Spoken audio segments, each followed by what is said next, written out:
Amigos de Expreso de la Razón, bienvenidos a un nuevo episodio de Tertulia, este programa, este podcast en el que usted sabe, dialogamos, conversamos sobre los temas más importantes en la vida pública de Tamaulipas. Hoy va a ser precisamente uno de los episodios en los que analizamos un poco lo que está pasando en Tamaulipas y en México. Por ello, presento aquí a mi derecha a mi compañero Mario Flores. Bienvenido, Mario. Miguel, muchas gracias por la presentación. Arnoldo, Pedro, gusto estar ahorita con ustedes. Cuadro completo tenemos, Miguel. Es correcto, somos 4 ahora. Pero sí. Alfonso García a mi izquierda. Mario, un gusto volverte a ver después de un buen rato. Arnoldo igualmente, un gusto estar aquí en la mesa con ustedes. Miguel. Arnoldo Huerta, bienvenido. No, muchas gracias, nos integramos otra vez los 4 y saludos a la audiencia. Vamos a empezar hablando de, creo yo, el tema pues más relevante en la agenda pública de México, de todo el país y también de Tamaulipas, porque este domingo, es decir, dentro de un par de días, en 48 horas, comienzan oficialmente las campañas para la elección judicial. En el caso de Tamaulipas, inician las campañas para renovar la mitad de los integrantes del Poder Judicial Federal en el Estado, en el Distrito 19, y la totalidad del Poder Judicial local. Es decir, va a haber mucha actividad judicial electoral en Tamaulipas durante los próximos 2 meses, de aquí hasta unos días antes del 1 de junio, cuando terminan las campañas, para que ese domingo 1 de junio precisamente se lleve a cabo esta elección, que más allá de lo que vayamos a platicar en un momento, pues sí creo que se puede calificar como histórica, porque nunca había ocurrido un hecho de estas características en el país. Pero bueno, vamos a empezar por lo primero. Inician las campañas el domingo, Mario. ¿Qué expectativas tienes de este proceso? Pues la verdad, pocas, Miguel. La verdad, no estoy tan entusiasmado con este proceso electoral de la reforma, que se van a reformar la mayoría de los jueces del país en el 2025, el 2027 los restantes, y como bien dices, en Tamaulipas la totalidad de los jueces locales. La verdad,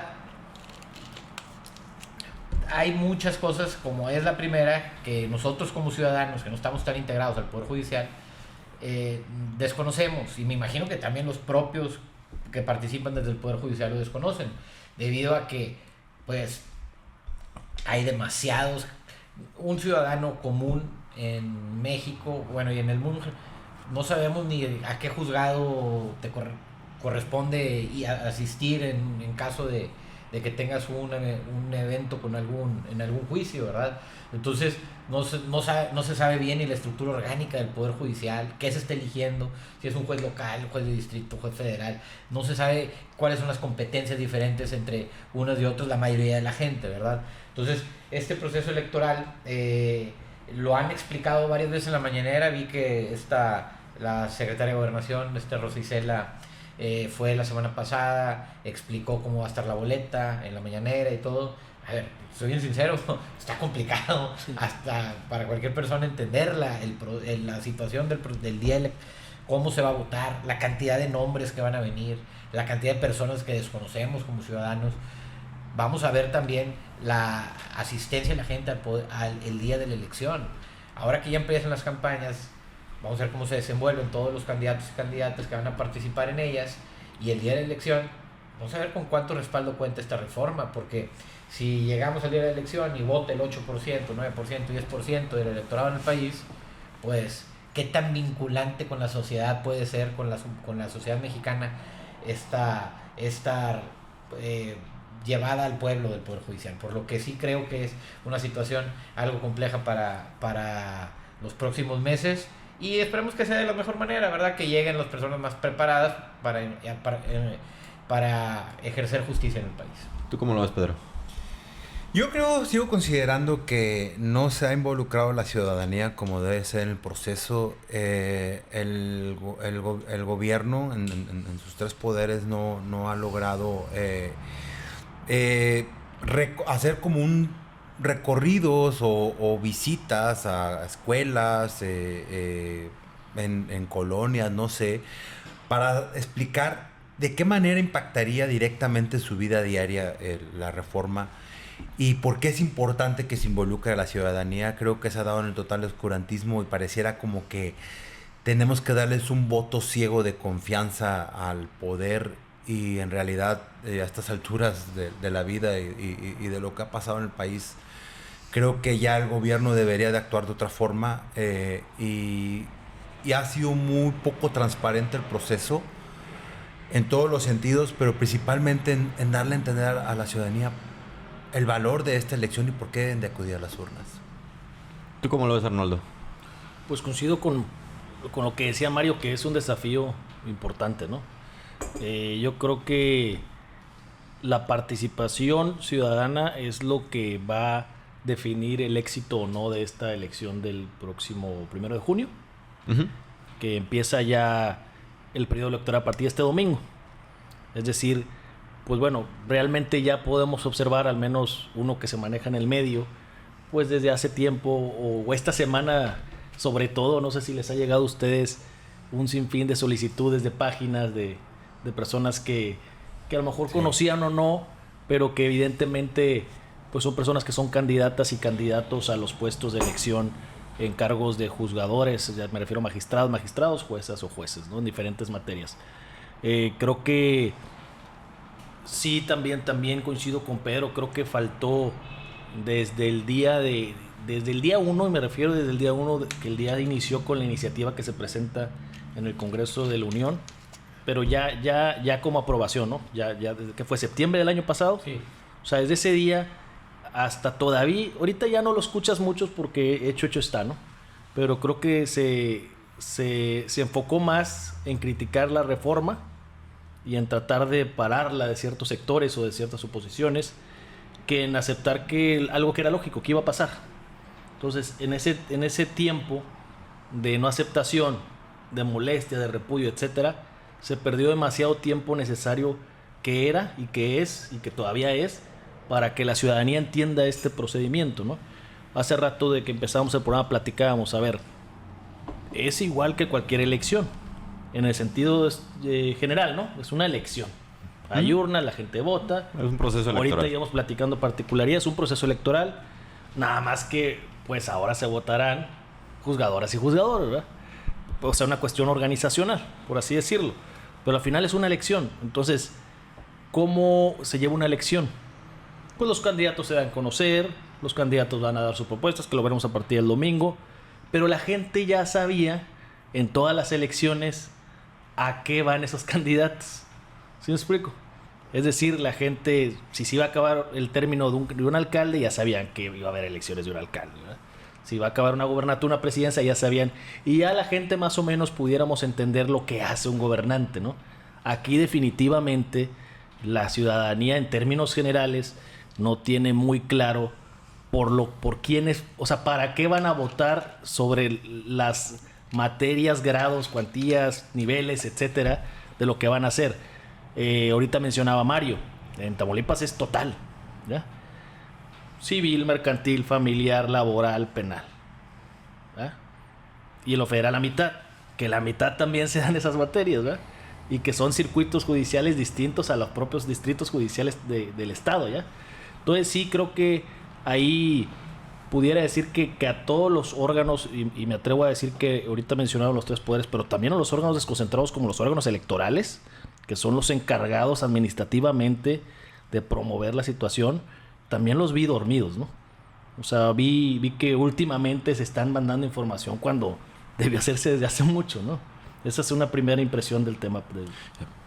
Parecía difícil porque, bueno, aquí lo debatimos un montón de veces, pues se trata de una reforma de gran calado, ¿no? Es decir, básicamente está cambiando la manera en que México organiza su sistema judicial. No lo organiza, lo designa, digamos, ¿no? Pone las piezas en su lugar. Como bien dicen, bueno, ya la reforma tuvo su polémica, tuvo su discusión, la reforma está, el proceso electoral está, de hecho, como decimos, el domingo inician las campañas. Decía bien Arnoldo, se trata a final de cuentas de una elección, sea como sea, pero sí es cierto que tiene sus particularidades. La principal, creo yo, es que no participan los partidos políticos, ¿no? Eso creo que le resta... no formalmente, ¿no? No formalmente, exactamente, ya después platicaremos sobre eso. Pareciera que le pudiera restar pues ruido, ¿no? al proceso. Aquí me gustaría meter una pregunta a la mesa, Miguel. ¿Es posible garantizar la imparcialidad en la elección de los juzgadores? ¿Es posible garantizar la imparcialidad en cualquier elección en las democracias modernas? Ahora, si tu respuesta es no y todos los que nos ven piensan que no, ¿cómo va a estar la justicia el día de mañana? Es imparcial los gobernantes que llegan, los diputados que llegan, los senadores que llegan. Es una democracia plena en la que vivimos, en la cual no hay mecanismos de poder que llegan y se instalan y tratan de arrebatar el designio popular de las personas. Híjole, yo creo que es algo bien complicado lo que vamos a vivir. Esta reforma, si bien ya pasó, es lo que está, es lo que hay que hacer, es lo que hay que buscar para adelante. Considero que la píldora no quita la enfermedad que tenía. ¿Ustedes cómo lo ven? Quisiera iniciar con la preocupación que me da que se haga una elección de este tipo sin procesos. Pareciera que se está dando de una manera abrupta, como con premura de querer transformar un poder, y yo considero que hubiera sido una aplicación más gradual de la ley. Si bien también es muy importante ya realizar el ejercicio electoral, porque yo creo que es un ejercicio que se va a hacer sin precedentes en la historia del país, porque se dio el tema de la remoción del poder, de juzgar a los expresidentes, pero no se había hecho una elección de este tipo y concerniente a un poder que no aparecía antes en el radar electoral. Me preocupan algunas cosas, por ejemplo, que los organismos electorales, por cuestiones de austeridad presupuestal, han sufrido evidentes recortes, y eran estos mismos organismos los que en otros tiempos se encargaban, más allá de lo que hablamos previamente, de explicar a la ciudadanía, incluso de capacitar al personal sobre el proceso de la elección. Yo todavía temo que el día de la elección el mismo personal de las autoridades electorales competentes no tenga una fluidez en su trabajo debido a lo tedioso que es el proceso de votación. Hay muchas incógnitas en el aire, y yo creo que mucho va a ser sobre la práctica, y eso es lo preocupante, porque un poder tan importante, el que es considerado como el árbitro de los tres poderes, que sea sometido a un proceso electoral tan complejo, pueden pasar cosas que después pueden resultar en cosas lamentables. ¿Cuáles serían tus principales preocupaciones, Arnoldo? A ver, aquí me gustaría hacer un paréntesis para beneficio de nuestra audiencia, que es que tú participaste en el Sí. proceso electoral, ¿no? Sí, participé ahí. En el proceso de elección, perdón. Fui idóneo en la elección local, en la federal igual, en el poder legislativo, en la local fui en los tres poderes. La suerte no estuvo de mi lado, y bueno, pues es parte de lo que uno sabe que es este proceso, ¿verdad? ¿Le puedes decir a la audiencia, Arnoldo, qué significa fuiste idóneo? O sea, ¿cómo se te calificó? Pues que hubo diferentes filtros, y de acuerdo a mi perfil, a la experiencia, a la capacidad, a lo que fuere, pues fui llegando hasta llegar al final para entrar a lo que fue la tómbola, ¿no? Y se te fue evaluando. Exactamente. Entonces, en el nivel local que me inscribí a lo que era Magistratura de Disciplina Judicial, que es lo que he realizado pues en la experiencia más de 10 años, ¿verdad? Pues era para mí lógico que resultaba idóneo, ¿no? Por la experiencia, no que otras personas fueran capaces, o mucho menos, ¿verdad? Y a nivel federal yo me inscribí a magistrado civil y administrativo, y resulté idóneo en el Poder Legislativo, y al final en ambos casos, tanto estatal y federal, ya en la tómbola pues no resulté elegido, ¿verdad? Y bueno, es parte del proceso que sabe uno cuando se inscribe. La verdad es que a mí sí me da algo de satisfacción, por así decirlo, porque conozco a personas que fueron electos por la suerte, y gente con experiencia y preparación, ¿verdad? Sobre todo a nivel federal. O sea, la verdad es que la mayoría los que van para jueces, magistrados, etcétera, es gente con carrera. La mayoría es gente con carrera y con conocimiento. Eso es una realidad. O sea, yo creo que esa parte sí puede estar un poco en lo que cabe. O sea, lo que se dijo al principio, que iban a entrar cualquier persona con un título, eso no es verdad tampoco. ¿Qué preocupaciones me pueden dar ya o desafíos? Ahorita me quedo con algo que dijo Pedro, pero yo le pongo otra palabra. O sea, creo que algo tan delicado no se debió hacer como a ver a prueba y error, ¿ya? O sea, yo creo que eso es lo que la historia nos dirá. ¿Se acuerdan de aquella gran historia de Fidel Castro que decía, la historia me dirá qué pasará con el tiempo, ¿no? Y quisiera redondear un poquito este tema porque hay ejemplos a nivel mundial del caos que suelen ser las cortes. El golpismo de Paraguay, Perú, que sí fueron involucrados otros poderes, pero al final las cortes fueron las que decidieron. Y puede ser un peligro para la vida democrática, tal vez no actual, porque el régimen de Morena es muy fuerte y trae mucha fuerza política, pero vivimos tiempos políticos muy volátiles y la confianza que le está dando Morena a su fuerza política y al nivel de penetración que tiene dentro de la sociedad, le está dando una confianza de tomar algunas decisiones que no quisiera considerarlas autoritarias, pero se mantienen un poquito en esa franja por la fuerza y la legitimidad que tienen. Pero luego puede la vida de reverses y luego puede darse en algún momento alguna actitud golpista contra los mismos morenistas de alguna oposición que en algún futuro crezca, y eso puede ser muy peligroso para nuestra vida democrática. A ver, pero digamos, el argumento que nos trajo hasta este lugar, hasta este momento de la historia del país, en favor de la reforma electoral, de la reforma judicial, fue pues que hacía falta renovar el sistema judicial del país, que creo que es algo en lo que todos estaríamos de acuerdo, ¿no? Es decir, sí es evidente que ha sido una de las patas cojas de la mesa de la República Mexicana. Yo no estaría tan de acuerdo en ese sentido. Tú no... A ver. Yo creo que si hablamos de renovación, pues deberíamos de renovar todo, ¿no? O sea, vaya, al final creo que hay vicios en todo el servicio público, ¿no? El servicio judicial no es la excepción. Requería una reforma definitivamente, cambios, limpias, etcétera. Todo eso era evidente. Pero hablar como de una renovación es decir, o sea, como que una palabra tan fuerte, renovación, es decir que todas las personas que hemos o que han trabajado o hecho servicio judicial son malos o no sirven. ¿Ya?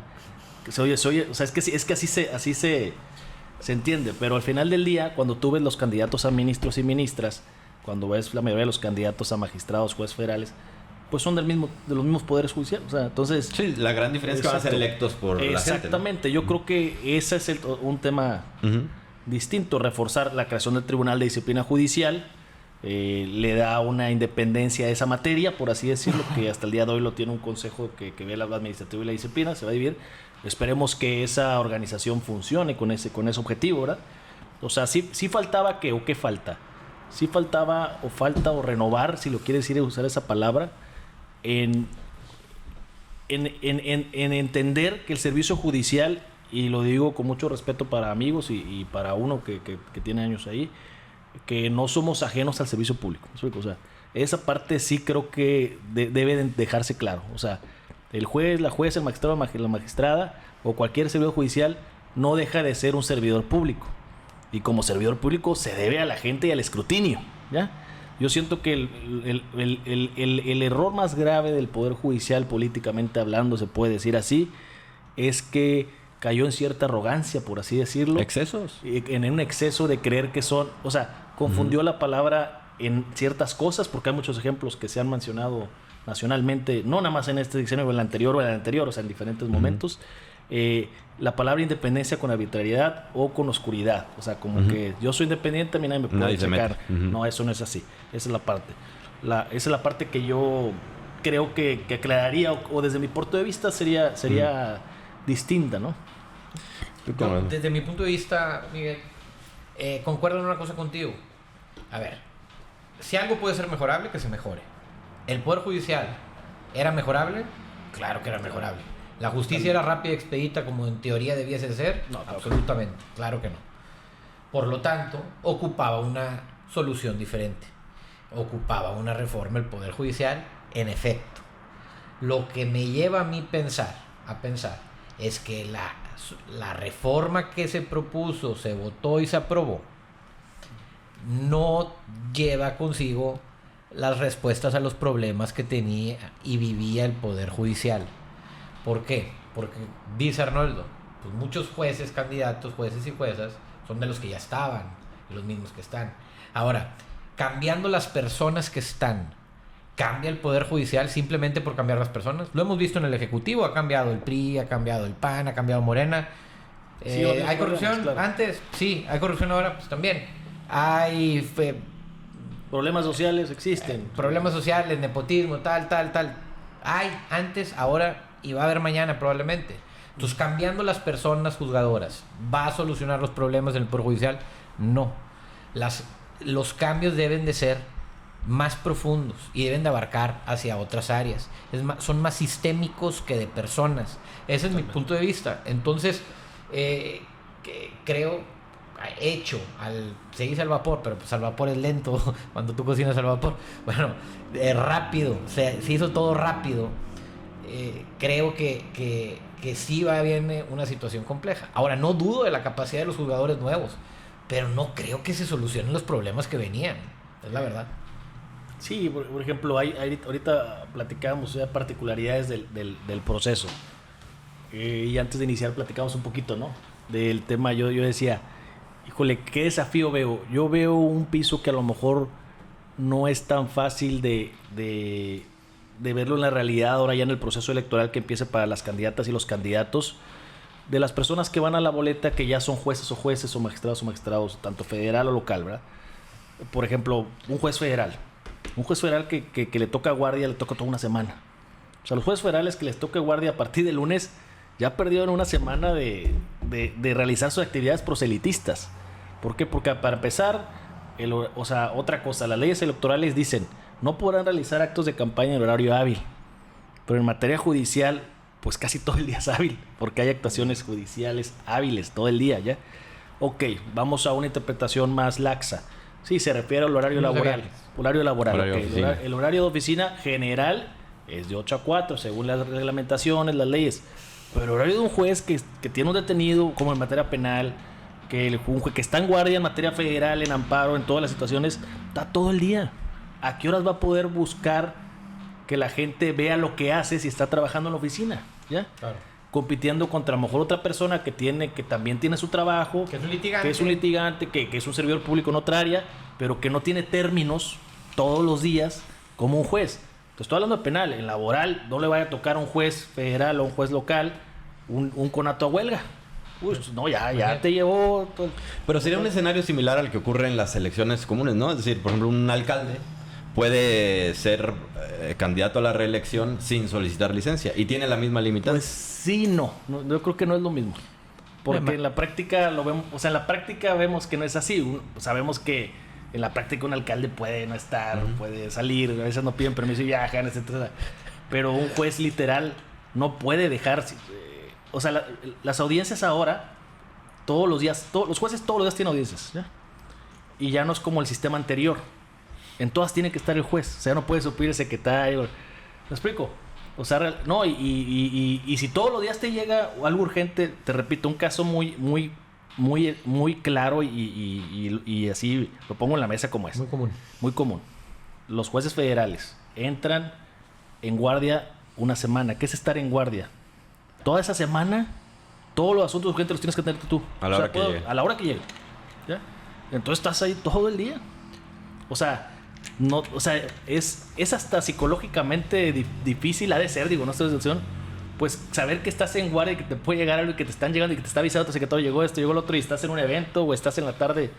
Para empezar ya estás esperando que sean a lo mejor después de las 4 para poder hacer actos, pero si ya estás saliendo a ese acto, pero ya te llegó un detenido o ya te llegó algo urgente, ya te llegó una suspensión de materia, lo que sea, pues ya no pudiste hacerlo. Sí. Entonces, en la práctica sí creo que eso es bien importante que la ciudadanía también entienda. O sea, no es que sea mejor el trabajo de un juez a un servidor de gobierno, del Congreso o de cualquier órgano descentralizado. Es que sí requiere más tiempo y estar ahí porque las actuaciones judiciales y los asuntos urgentes... Te compro ese argumento, pero yo creo que el alcalde te diría exactamente lo mismo. Te Que el diría, alcalde nunca deja de ser alcalde. pero no lo es. Bueno, depende de cuál. ¿no? Bueno, ahí sí. Bueno. Pero, bueno, también hay que tener en cuenta que en tema para ganar una elección ocupas exposición pública.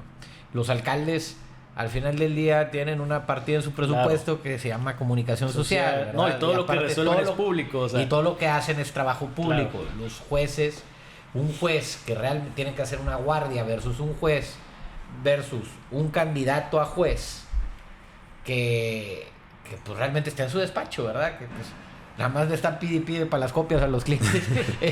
Pues bueno, tienen diferente tipo de cantidad de horas para ir a un... No, es evidente que las campañas estas tienen sus particularidades. Lo decíamos, no sé si antes de empezar, pues que no hay financiamiento público para empezar. Es decir, los candidatos no van a recibir recursos. Lo que quieran hacer de proselitismo lo tienen que hacer con su propio dinero.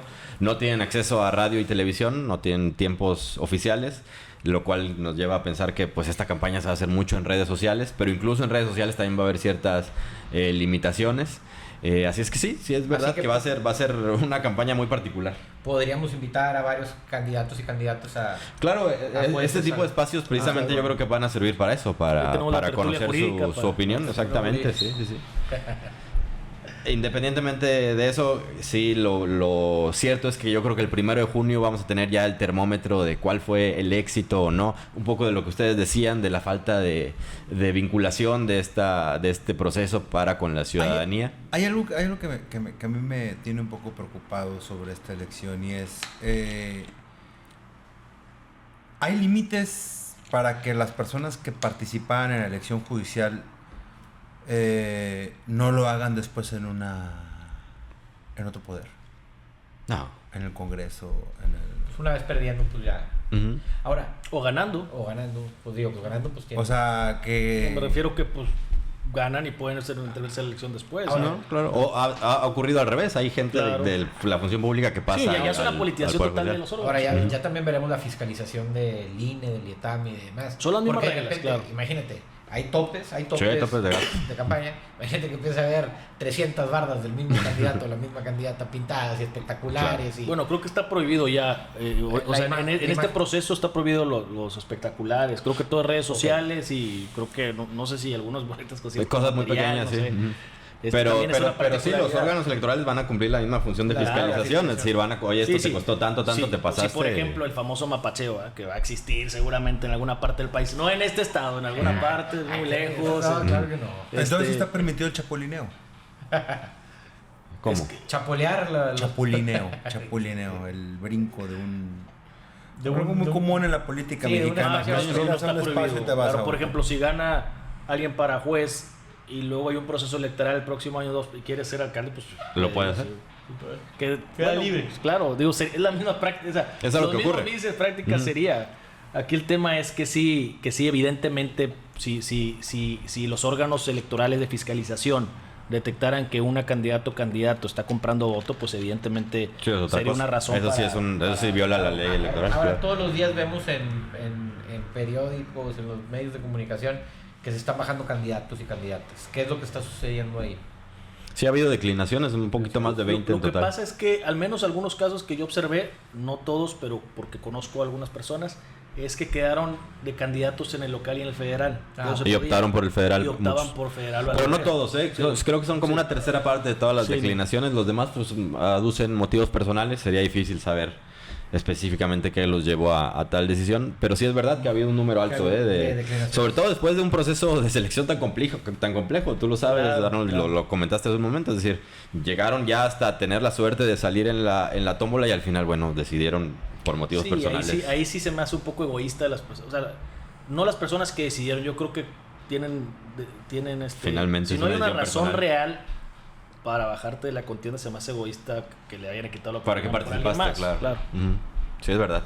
Es un buen punto. Vamos a darle vuelta a la página. Seguramente la próxima semana hablaremos ya, pues habiendo presenciado el inicio, vamos a ver un poco lo que decía Arnoldo, cómo le van a hacer los jueces que están en funciones, los demás. Vamos Parece a ver para las canciones, etcétera, ya están rolándose ahí algo. Vamos a poder ya analizar, digamos, los primeros días de proselitismo judicial, algo que nunca ha ocurrido en el país y que no va a ser fácil, para un juez, un poco lo que decía también Mario al principio, explicar cuáles son sus funciones y tal. Gente que por lo regular no está acostumbrada tampoco a estar en los medios, a salir a comunicar sus visiones de la vida. En fin, va a ser interesante, eso que ni qué. Vamos a otro tema que también generó mucha polémica, sobre todo a nivel nacional, que es el no desafuero de Cuauhtémoc Blanco, el exgobernador de Morelos, hoy diputado federal, acusado de una cosa muy grave que es ni más ni menos que abuso sexual. La Fiscalía de Morelos solicitó su desafuero.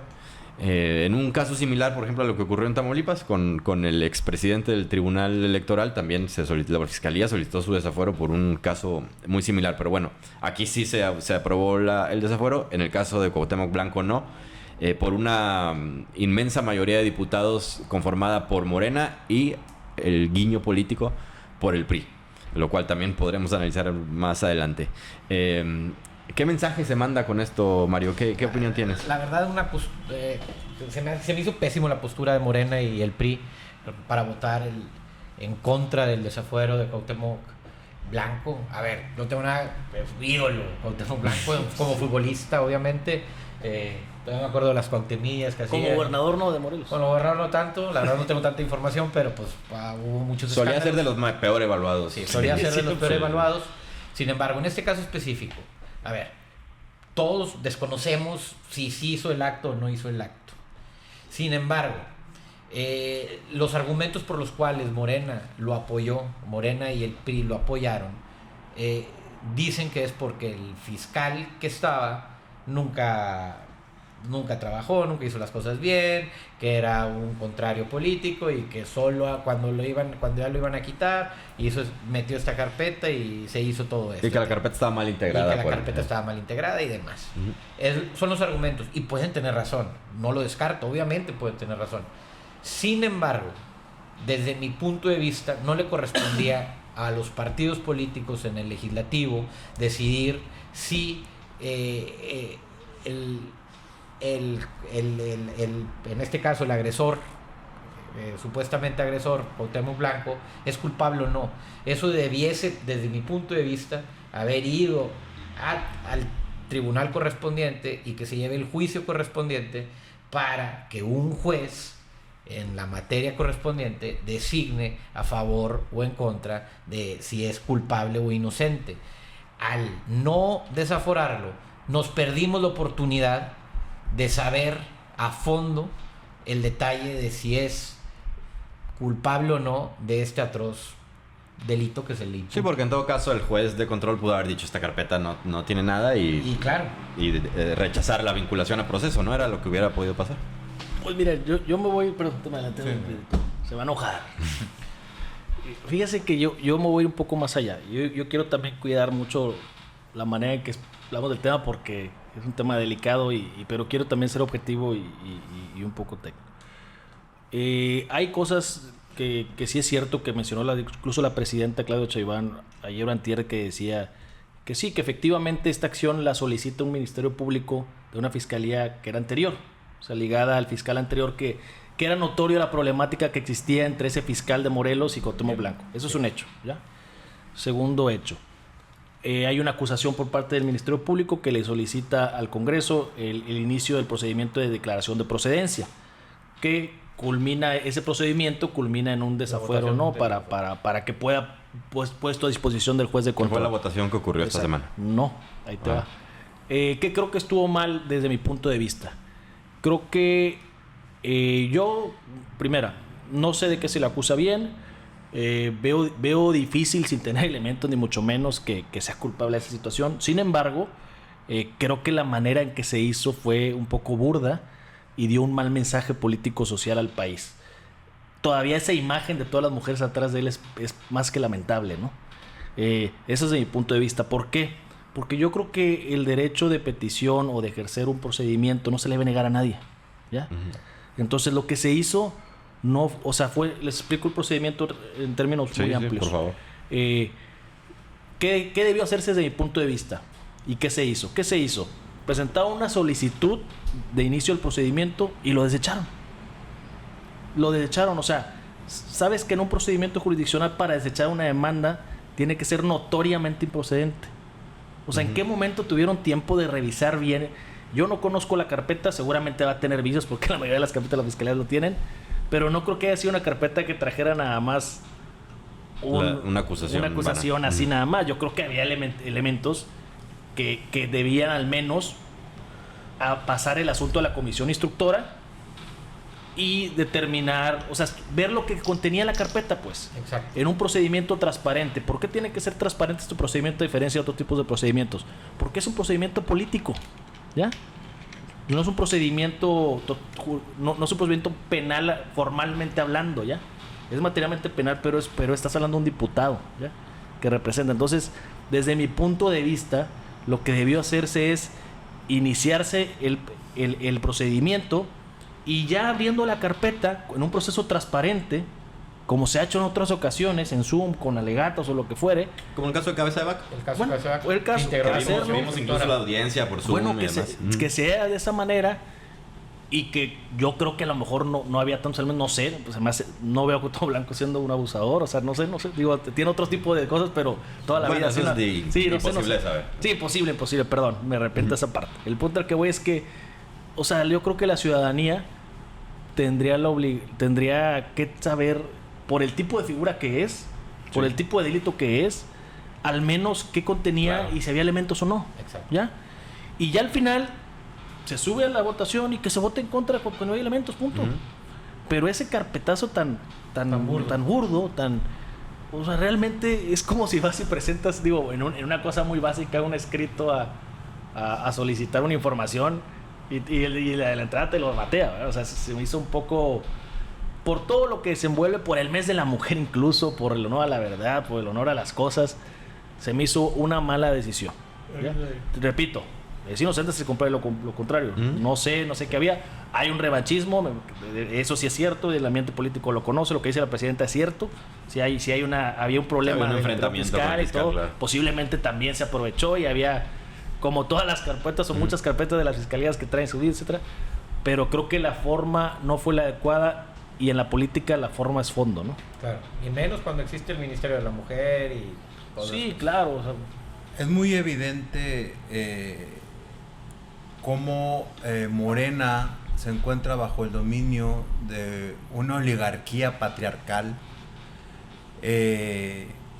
Lo pudimos ver lamentablemente, por ejemplo, en el evento que pasaron de largo por la presidenta y después de una manera muy que rayaba en la burla, se estuvieron refiriendo a la presidenta, a Dan Augusto, Ricardo Monreal, que se supone que son personajes pilares de la 4T, y lamentablemente pareciera que el país, en lugar de avanzar en materia de género y este tipo de situaciones como la de Cuauhtémoc Blanco, se aplicara todo el rigor de la ley.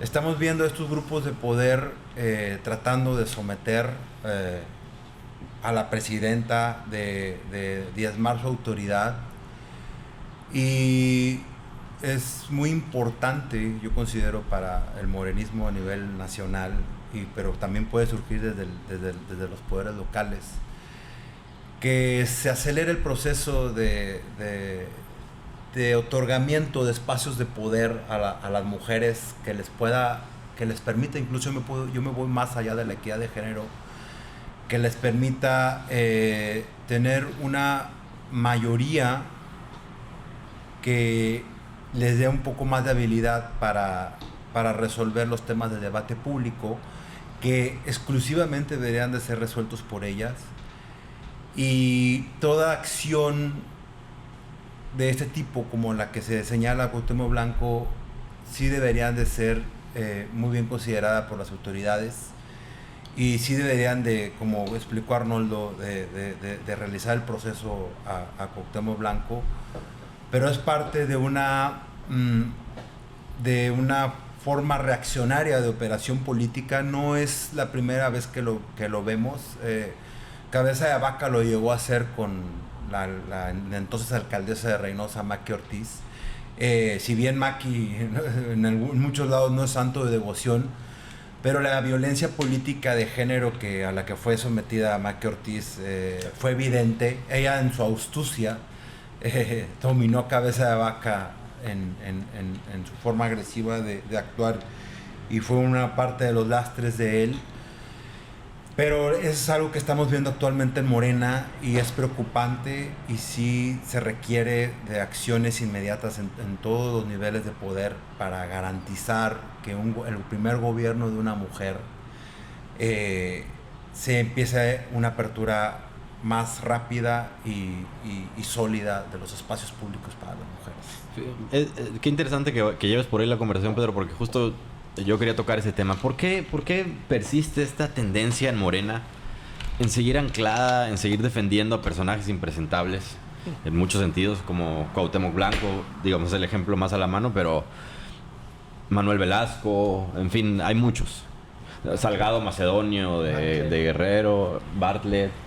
Es decir, me diera a mí la impresión, y disculpen si estoy siendo muy simplista, de que el movimiento político como tal, la Cuarta Transformación, y que incluso la presidenta como personaje tiene ya la fuerza política suficiente como para empezar a desprenderse de estos lastres.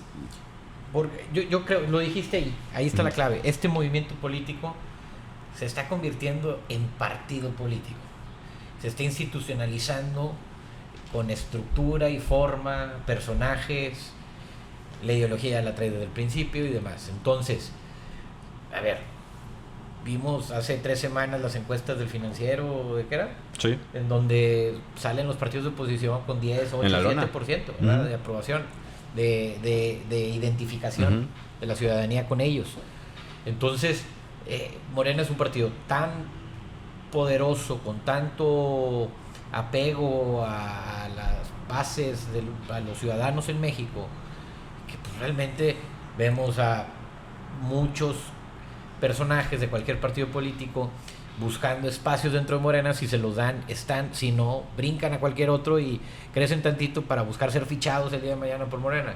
Realmente eso es lo que está pasando, que vemos un sinfín de candidatos. Yo te pregunto a ti, si cualquier alcalde, exalcalde aquí en Tamaulipas o en cualquier otra parte del país, o exgobernador aquí en Tamaulipas o en otra parte del país, le dieran la opción de una posición con una buena jerarquía dentro de Morena, ¿no la aceptaría? Claro que la acepta la mayoría. No, pues si nos vamos a los videos antiguos, casi todos criticaban todos a Morena, estaban en el PRI, Morena.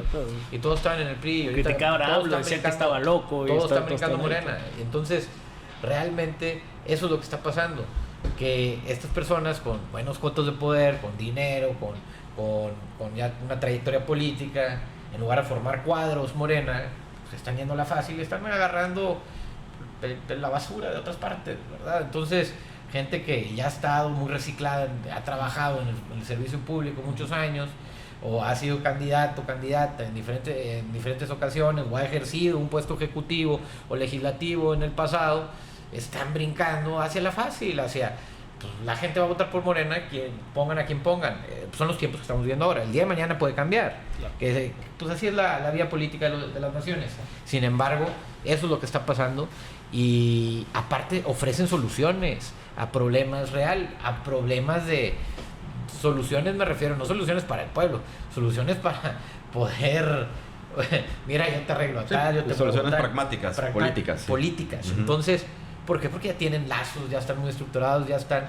Y pues armar cuadros es tardar. ¿Quién está armando cuadros ahorita en Morena? El monero, el Fisgón y demás. Pues tardan los años de ideología, y cuando empiezan a llegar ya buena parte de figuras que conozcan el materialismo político de AMLO y que conozcan la ideología política de Morena profunda, real, pues probablemente ya el péndulo va a estar cambiando hacia otra parte del espectro político. Entonces, pues siempre se quedan los mismos en el poder. Y mira, hay un tema con Morena que tú muy bien lo mencionaste, Mario, sobre el oportunismo de los grupos políticos, que es un poco preocupante. Yo lo abordé hace unos días en una de mis columnas sobre, si bien la medida impuesta por la presidenta, que se me hizo muy acertada, de darle una mayor movilidad política, porque se estaban creando bastiones de poder, por ejemplo, los municipios. Ahora ya va a haber más fluidez de puestos. Lo que me preocupa un poco es que esa dinámica cambie al viejo esquema priista. A ver, no quiero mencionar nombres pero hay hasta políticos tamaulipecos que duraron enquistados de diputados federales, senadores, etc. Y se la pasaron así buenos años. Ese es el riesgo que se corre con esta nueva modalidad de que ahora sean grupos de antaño. Yo creo que todavía los grupos priistas mantienen una solidez bastante fuerte, por ejemplo, en casos como en Tamaulipas, y que empiezan a influir y ya no se mantenga ese esquema de poder de que, como había bastiones municipales de poder, pues los grupos de poder llegaban y los persuadían, pero no había una relación directa. A veces sí, a veces no. Ahora van a haber grupos periféricos, oligarcas generalmente, los que van a estar patrocinando movilidad política, pero a conveniencia. Y eso puede pasar, por ejemplo, aquí en Tamaulipas. Ha pasado innumerables veces. Si revisamos, por ejemplo, trienios de Victoria o de otros municipios del estado, pues eran personajes que pertenecían a un solo grupo político y que se puede perpetuar por un buen tiempo, porque todo tiene que ver con los recursos que manejan. Claro. ¿Tú cómo lo ves, Arnoldo?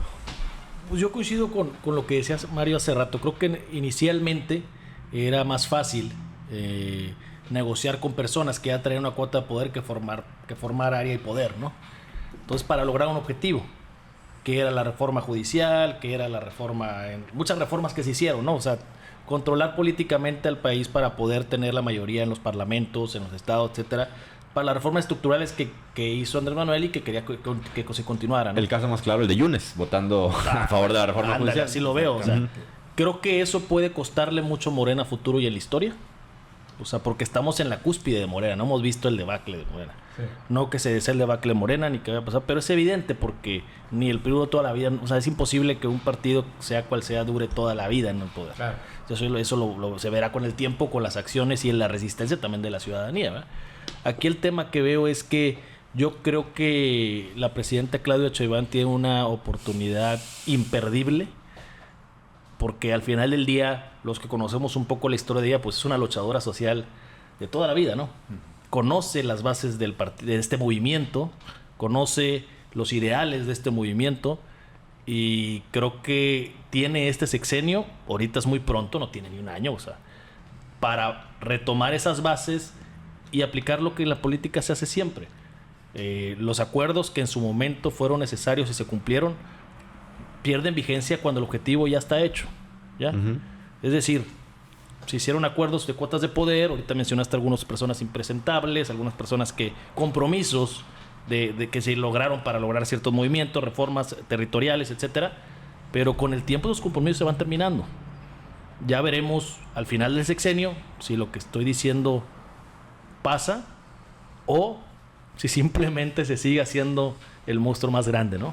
Yo coincido, yo creo que con el paso de los meses y de los años vamos a ir viendo una presidenta más sólida en ese sentido y que va a ir soltando estos lastres que decía yo hace un rato. Compañeros, muchas gracias. No sé si quieran agregar algo. Pues Miguel, muchas gracias por estar aquí. Arnoldo, Pedro, un excelente tema vamos a tocar y los esperamos la fin de semana. Pedro. Gracias, compañeros, por la visita y esperemos grabar próximamente otra tertulia más. No, igual saludos al fandom de tertulia jurídica y tertulias aledañas y siguientes, ¿verdad? Y muchas gracias a ustedes por su atención. Nos vemos la próxima semana.